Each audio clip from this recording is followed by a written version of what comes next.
তাহলে ধরে নিতে হবে মুখ্যমন্ত্রী যা বলছেন সেটাই আমাদের দলীয় স্তরে আমাদের সবার প্রতিক্রিয়া। আমি এর বাইরে বলতে পারি ব্যক্তিগতভাবে রাজ্যপালের সঙ্গে আমার সম্পর্ক এটা ঠিকই যে মসৃণ ছিল না, কাজ করতে অসুবিধা হচ্ছে, সে অনেক সময়ই হয়।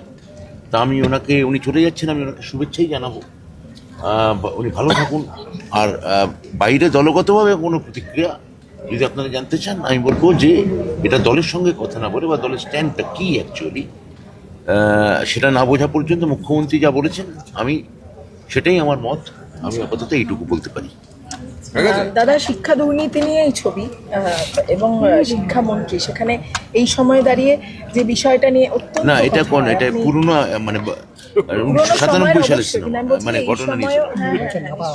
হ্যাঁ, এবং এই সময়ে দাঁড়িয়েও এই দুর্নীতি নিয়ে নানান কথা হচ্ছে, আপনি শিক্ষামন্ত্রী, সেখানে রাজি হওয়া যদিও আগের সময়, তবুও দেখুন, আমি একজন অভিনেতা, অরিন্দম শীল একজন ভালো পরিচালক।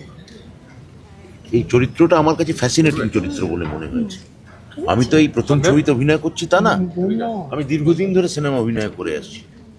ফলে এটা কোন আমলের কোন শিক্ষা দুর্নীতি নিয়ে সিনেমা বা এটা এই আমলে কি প্রভাব পড়বে এটা আমার কাছে বিষয়ই ছিল না। আমার কাছে বিষয় ছিল যে একজন অভিনেতাকে একজন পরিচালক একটা পার্ট অফার করেছেন, সে পার্টটা ভালো কি ভালো না, এই পার্টটা আমি যে পেয়েছি, আমি যে করতে পেরেছি, আমি আমার পরিচালক অরিন্দম শীলকে আমি অনেক অনেক ধন্যবাদ এবং কৃতজ্ঞতা জানাবো।